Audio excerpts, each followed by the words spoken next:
Good morning, students. Today, in this lecture, we will discuss about the different satellite systems. So, starting from there, we will see how many types of Earth stations are here. So, there are two examples of Earth stations: receive only home TV system and community antenna TV system. So, first of all, we will say about the receive only home TV system. If broadcasting takes place directly to home TV receivers, then that type of service is called as direct broadcast satellite (DBS) services. A mesh type reflector can be used for focusing the signals into a dual feed horn. It is having two separate outputs. From one output we'll get C band signals, and from other output we will get the KU band signals.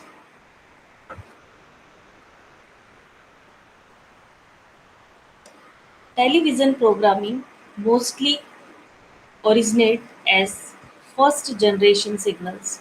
These signals are transmitted through satellite to network main and stations in C-band. These signals are compressed and transmitted in digital form to cable and DBS providers. C-band users can subscribe to pay TV channels. These subscription services are cheaper when compared to cable because of availability of multiple source programming.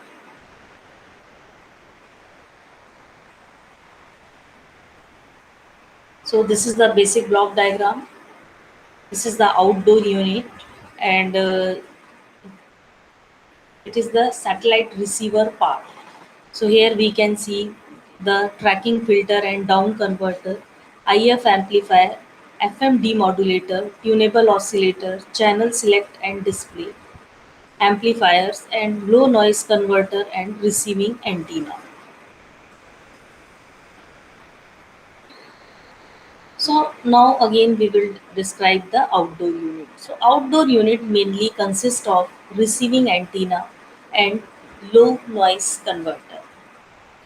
Low noise converter (LNC) is nothing but the combination of low noise amplifier followed by a converter. The receiving antenna is directly fed into LNC. In general, the parabolic reflector is also used with the receiving horn antenna for more focusing of the beam.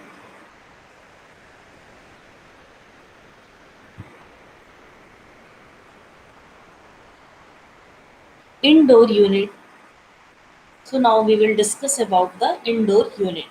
In general, signal fed to the indoor unit is a wideband signals. The frequency of this signal lies between 950 MHz and 140 1450 1450 MHz. In indoor unit, this signal gets amplified by using an amplifier. The amplified signal is applied to a tracking filter and down converter. It selects the desired channel and converts its frequency to an intermediate frequency of 70 MHz. As we have already seen that we will convert our high frequency signals into the intermediate frequency signals. So IF amplifier amplify the signal strength in order to demodulate it properly. The baseband signal is used to generate a vestigial single sideband signals, and this signal is fed into one of VHF UHF channel of a standard TV set. Frequency modulation is used in DBS TV, whereas amplitude modulation in the form of a vestigial SSB single sideband is used in conventional TV. So this is the major difference between the DBS TV and conventional TV.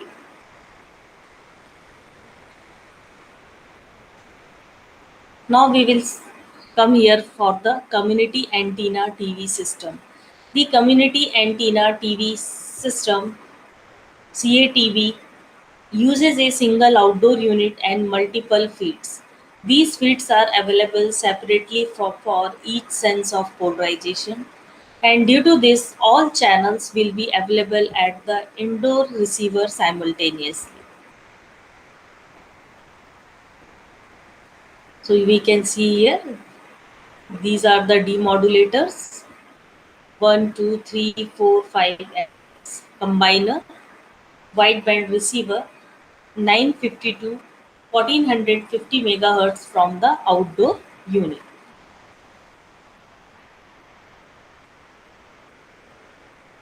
In this case, there is no need of separate receiver to each user because all the carriers are demodulated in a common receiver filter system. After that, the channels are combined into a multiplexed signals. This signal is then transmitted through a cable to the subscribers.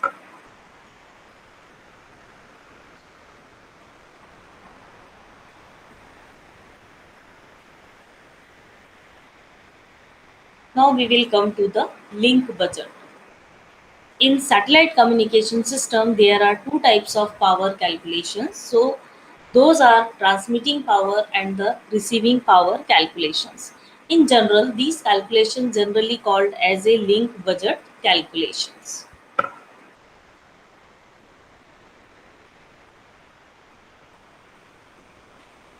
The basic terminology: an isotropic radiator antenna radiates equally in all directions, but it does not exist practically.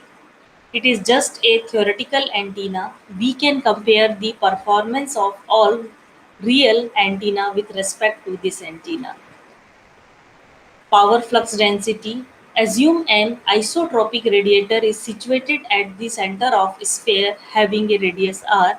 We know that power flux density is the ratio of power flow and unit area.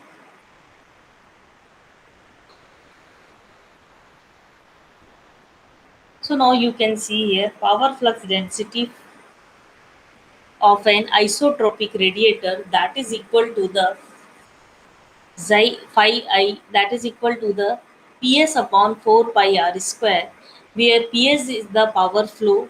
In general, the power flux density of a practical antenna varies with direction, but its maximum value will be in one particular direction only. Antenna gain.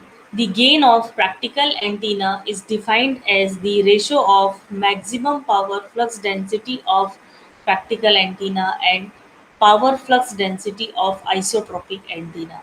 So therefore the gain of antenna or antenna gain G, that is equal to the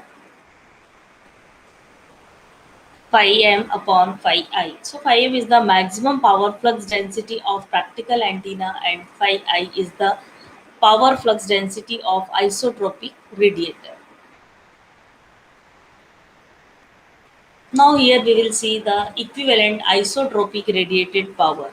So equivalent isotropic radiated power EIRP is the main parameter that is used in measurement of link budget. So mathematically it is equal to G into PS. So we can represent EIRP in decibel as EIRP, that is in G plus PS into dB watt. So G is the gain of transmitting antenna and PS is the power of transmitter. Now we will discuss about the transmission losses. So the difference between the power sent at one end and received at the receiving station is known as transmission losses. The losses can be categorized into two types: constant losses and variable losses. The losses which are constant, such as feeder losses, are known as constant losses. No matter what precautions we might have taken, still these losses are bound to occur. Another type of losses are variable losses. The sky and weather conditions is an example of this type of loss. Means if sky is not clear, signal will not reach effectively to the satellite or vice versa. Therefore, our procedure includes the calculation of losses due to clear weather or clear sky condition as first, because these losses are constant. So they will not change with time. Then in second step we can calculate the losses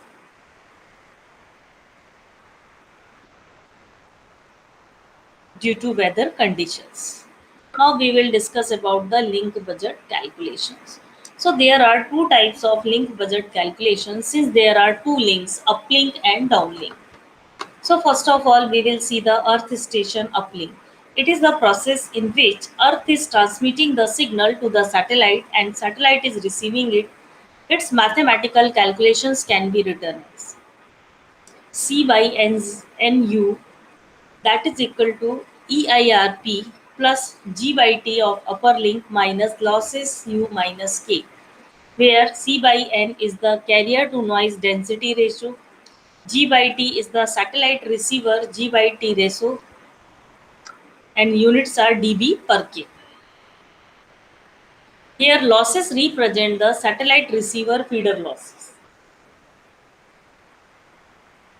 The losses which depend upon the frequency are all taken into considerations. The EIRP value should be as low as possible for effective uplink, and this is possible when we get a clear sky conditions.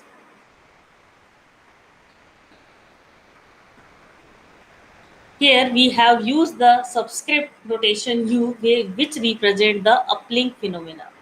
Now here we will discuss about the satellite downlink.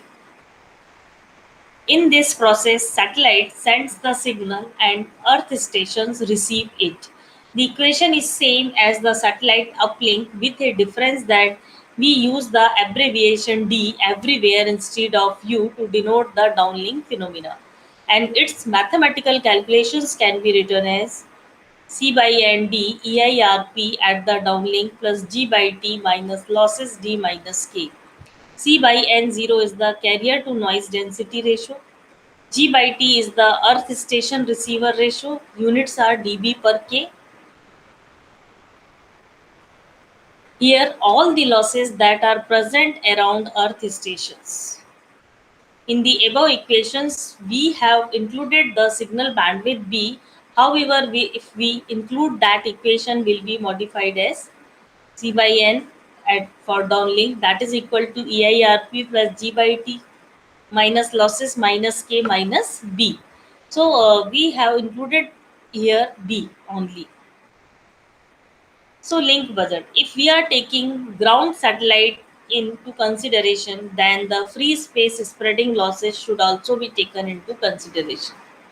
If antenna is not aligned properly, then losses can occur. So we take antenna misalignment losses into account. Similarly, when signal comes from the satellite towards Earth, it collides with Earth's surface and some of them get absorbed. These are taken care by atmospheric absorption loss given by AA and measured in dB. Now we write the loss equation for the free sky.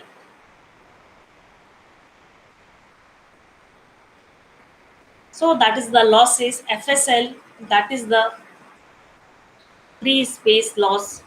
RFL stands for receiver feeder loss and units are dB.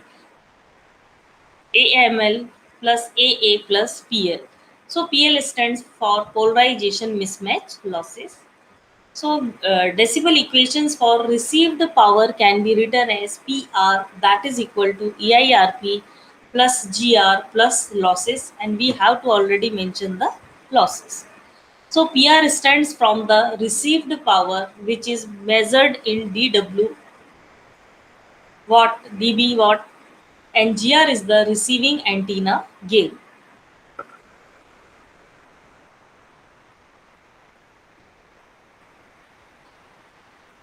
So now we can see here that we can design the uplink and downlink budget calculations, that what type of powers we are receiving and what type of losses are included in our link design equations.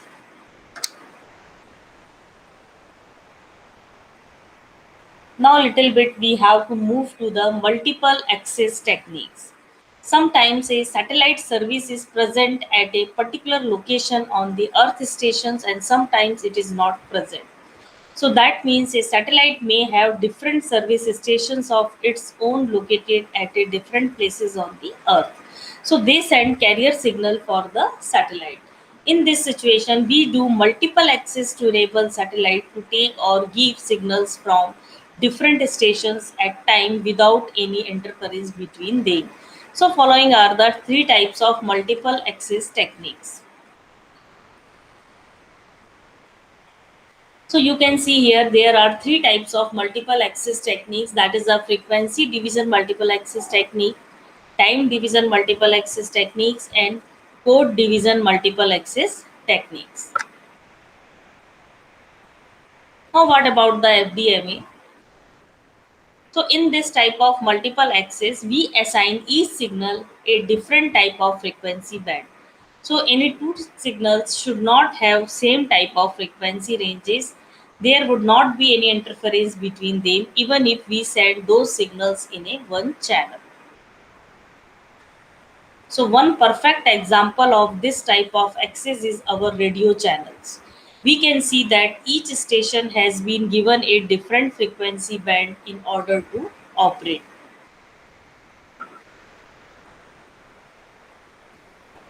So here we have to given A, B, C, D. So complete frequency path.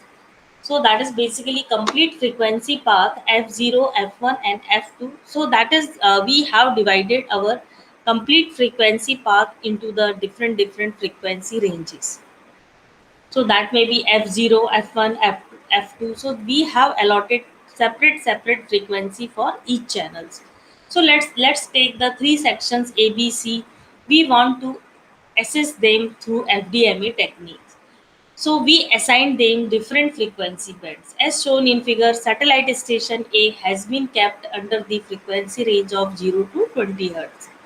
Similarly, station B and C have been assigned the frequency range of 30 to 60 Hz, 70, 90 Hz respectively. So there is no interference between them.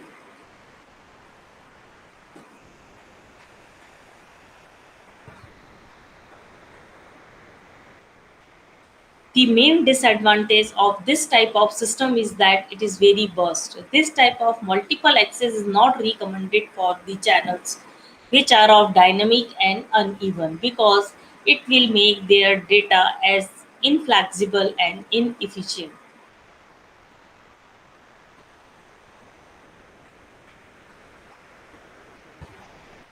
TDMA, as the name suggests, TDMA is a time based access. Here we give certain time frame to each channel. Within that time frame, the channel can access the entire spectrum bandwidth. Each station got a fixed length or slot, and the slots which are unused will remain in idle state. Suppose we want to send 5 packets of data to a particular channel in TDMA techniques. So we should assign them certain time slots or time frame within which it can access the entire bandwidth.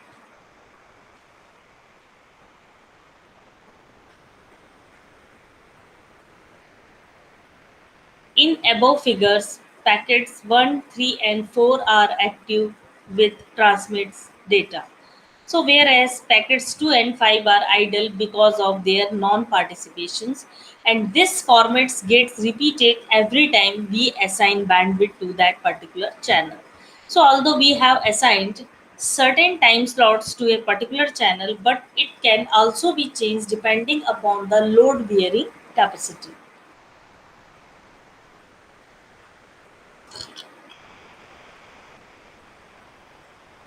That means if a channel is transmitting heavier loads, then it can be assigned a bigger time slot than the channel which is transmitting lighter loads. So, this is the biggest advantage of TDMA over the FDMA. So, another advantage of TDMA is that power consumption will be very low. So, in some applications, we use the combination of both TDMA and FDMA techniques. In this case, each channel will be operated in a particular frequency band for a particular time frame. So, in this case, frequency selection is the more robust and it has greater capacity over the time compressor. So here we can see that instead of dividing the all frequency into the sub bands, here we have used the complete bandwidth at a time, and we have given the particular time slots for transmission purpose in TDMA system. So here is the advantage that if any other stations is dull, so it can our bandwidth cannot be wasted. So this is the main advantage of our TDMA over the FDMA. Now we will discuss about the CDMA technique. So in CDMA technique, a unique code has been assigned to each channel to distinguish from each other. A perfect example of this type of multiple access is our cellular system. So we can see that no two persons mobile number match with each other although they are same X or Y mobile service providing companies customers using the same bandwidth. So in CDMA process we do the decoding of inner product of the encoded signal and chipping sequence. Therefore, mathematically, it can be written as encoded signal that is equal to the original data into the chipping sequence. The basic advantage of this type of multiple access is that it allows all users to coexist and use the entire bandwidth at the same time, and since each user has a different code, so there won't be any interference. So in this technique, a number of stations can have number of channels unlike FDMA and TDMA. The best part of this technique is that each station can use the entire spectrum at all time.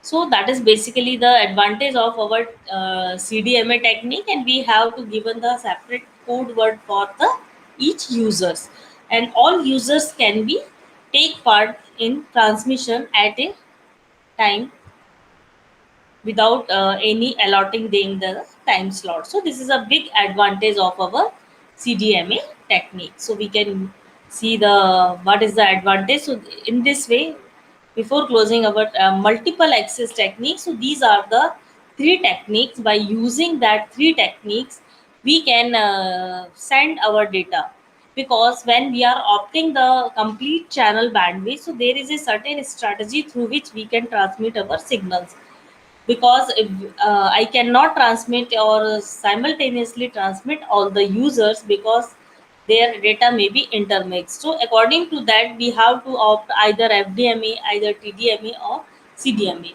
So there is certain disadvantage of FDMA which can be overcome by the TDMA, but there is also a certain disadvantage of TDMA that may be removed by the CDMA, because in CDMA technology we have to assign the different code to the different users, and they data carrying by them is not interfere to each other, and we can at a time can use the entire bandwidth at the all the time.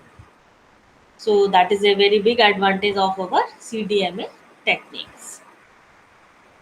Now we will move to the satellite communication services. So what type of services is provided by satellite? So satellite services of satellite communication can be classified into the two categories. So one way satellite communication link and two way satellite communication link services.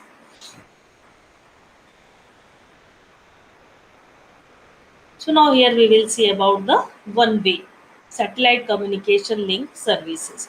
So what about the one-way satellite communication link? The information can be transferred from one Earth station to one or more Earth stations through a satellite. So that means it provides both point-to-point connectivity and point to multi-point connectivity. So this is the feature one-way satellite communication link services.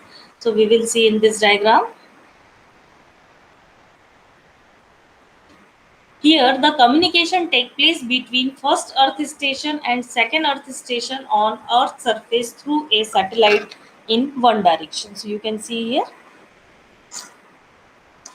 this is the first Earth stations and this is the second Earth stations. This is a satellite. Okay, so our signals are transmitted through this uplink, and this is the one-way communication. So here, instead of second earth station, so there may be multiple earth stations also, means one point to multi-point communications can also be performed in this method. So this is also the system. Now again, following some of the one-way satellite communication link services. So broadcasting satellite services like radio, TV, internet services. So these are the, so if we are talking about the one-way satellite communications, it's all broadcasting satellite services are comes under this category. So that is the radio, TV, and internet services. Space operation services like telemetry, tracking, and commanding services will also come in this category. And radio determination satellite services like position location service is also come under this category. So that is basically a way in which that is the one way communication. We can only transmit our signals from one point to the multiple points. So that is basically just like a broadcasting system. Now the another is part is the two-way satellite communication services. So in two-way satellite communication link, the information can be exchanged between any two earth stations through a satellite. So here is the word exchange, means this is the two-way satellite communication services. This is not a one-way service. This means it provides only point to point connectivity. The following figure shows an example of two-way satellite communication service. So, communication takes place between the first Earth station and the second Earth station on Earth's surface through a satellite in both the directions. So, just you can see here, first Earth station, second earth station. So you can see, you can transmit signals from first earth station to the second earth station, and you can also transmit the signals from second earth station to the first earth station. So you can see here, this is a two-way communication system.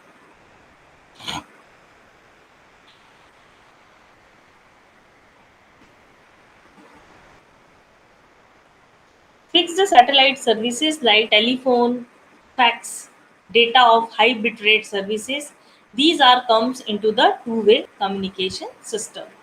Mobile satellite services like land mobile, maritime, and aeromobile communication service comes in this category. Now we will little bit see the what about the global positioning system, and that is a very important point in our topic here. What about the global positioning system GPS? It is a navigation system based on the satellite.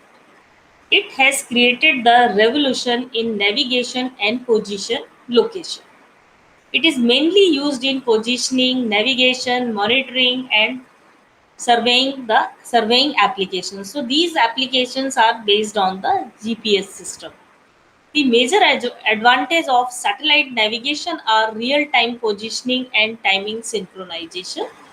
So that's why satellite navigation systems have become an integral part in most of the applications where mobility is the key parameters. So that is basically key, the satellite navigation system has a integral part in most applications where mobility. So we have to opt the mobility. So that is the main parameter of this system is the mobility.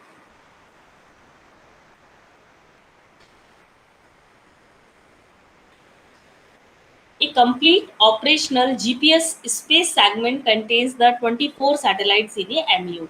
So that is basically this type of GPS system is based on MEO, medium Earth orbit. Okay, so there is a in if we are working on the geostationary satellite. So any point in the Earth is always available with the geo satellite, means we will assume that it is a basically geostationary, and our that particular point is always follow that particular satellite. But if we are working on the MEO, so we have to require many satellites for receiving the data from a particular point. So that is basically because height of medium Earth orbit is less than the geostationary orbits. So these satellites are made into 6 groups so that each group contain the 4 satellites. So if we are working on the 24 satellites, so 24 satellites we have made the 24 satellites is divided into the 6 group, and we have each group have a 4 satellite. So group of 4 satellite is called as a one constellation. So this is basically uh, one constellation, and any two adjacent constellations are separated by 60 degree in the longitude. So that is basically how our satellites are in our orbits. The orbital period of each satellite is approximately equal to the 12 hours. Hence, all satellites revolves around the Earth 2 times on every day. So it is also clear because the orbital period of these MEO satellite is 12 hours. So it will cover the Earth, means it will basically revolve around the Earth 2 times in a day. Means because the orbital period of our Earth is basically the our Earth is moving from, that is a 24 hours. So so it will move the 2 times of that particular point. At any time, the GPS receiver will get the signals from at least 4 satellites. So at least by using the data of 4 satellites, we can calculate the basic position of any object in our particular space, particular place. So that is basically we have to uses the bunch of 4 satellite for identify the locations. So GPS codes and services. So we will just see some technical part of GPS, ki how our GPS will work out. So each GPS satellite transmits the two signals. L1 and L2 are of different frequencies. So different frequencies के two signals are transmitted by the GPS system.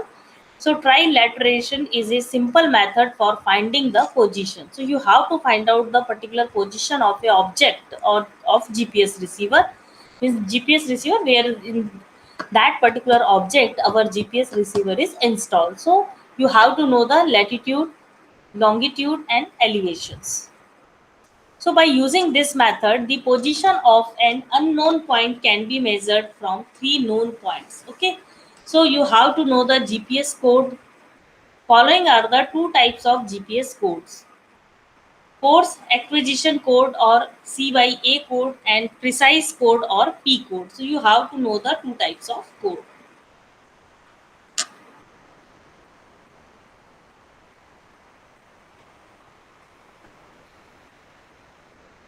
The signal L1 is modulated with 1.023 megabits per second PN pseudo random bit sequence. This code is called as a course acquisition code or C by A code, and it is used by the public. And the signal L2 is modulated with the 10.23 megabits per second. Again, that is a pseudo random bit sequence. So that is basically know that we have two frequencies, two signals L1 and L2, and we have to modulate it with different random bit sequences. So this code is called as a precise code or P code, and it is used in military positioning system. Generally, this P code is transmitted in an encrypted format, and it is called as a Y code. So P code gives better measurement accuracy when compared to C by A code, since the bitrate of P code is greater than the bitrate of C by A code. So that is basically given to the this system. So GPS services, and following are the two types of services provided by the GPS. First one is the precise positioning services, and second one is the standard positioning services.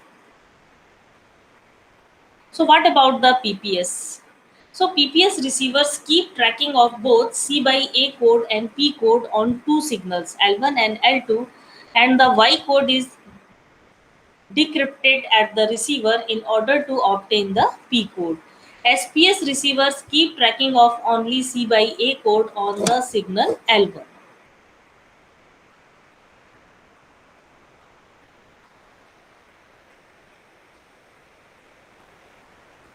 So now here we will see what about the GPS receiver. So there exists only one-way transmission from satellite to users in the GPS system, and hence the individual user doesn't need the transmitter.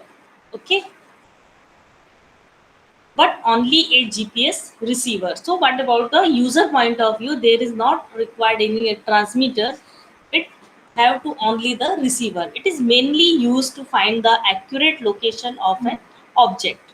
So it performs this task by using the signals received from satellites.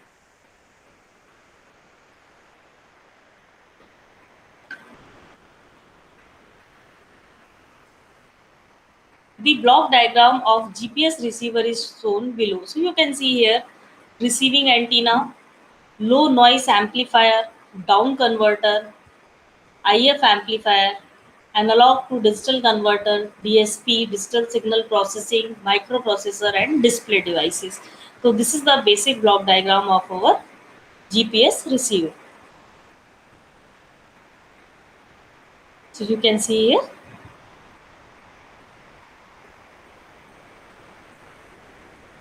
So that is basically how our GPS work out. This GPS will be work out only by using the signal received from the satellite. And what about this GPS transmitter will transmit the two frequency signals L1 and L2.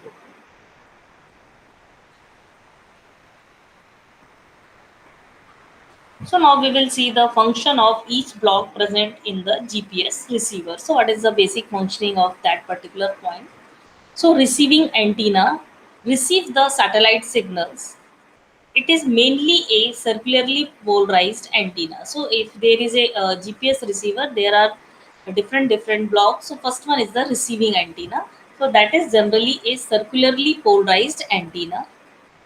The another section is the low noise amplifier and LNA that amplifies the weak received signals. So that is basically LNA, low noise amplifier. Now another thing is the down converter. It converts the frequency of received signal to a intermediate frequency IF signals. IF amplifier, it will amplify the intermediate frequency IF signal. So that is a basically different part which we are using in our GPS receiver. Now ADC performs the conversion of analog signal which is obtained from IF amplifier to digital. So generally we assume the sampling and quantization blocks are also present in ADC analog to digital converter. DSP digital signal processor generates the C by A code. Microprocessor performs the calculation of position and provides the timing signal in order to control the operation of other digital blocks. It sends the useful information to display unit in order to display it on the screen. So basically there is so many sections are here. ADC that will we are using the analog to digital converter, digital signal processor. We have to again generate the C by A code. Microprocessor is also performed for timing signaling in order to control the operation. So all these things, all these processes are happen in the GPS receiver part. So this is also a just like a one-way communications. We have not provide any type of signals to the satellite. Only the bunches of four satellites will be used here, and we can use this type of methods in this part.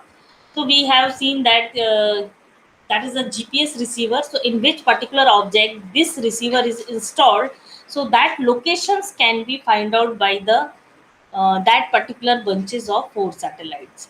So that is basically GPS receiver. And if we have to add this GPS receiver in a car or so many moving vehicles or where whatever is that, and you want to find out the location of that particular GPS receiver, so you can search that GPS receivers by using the technique. So that GPS is working on the, you have to remember that it is a medium earth orbit techniques.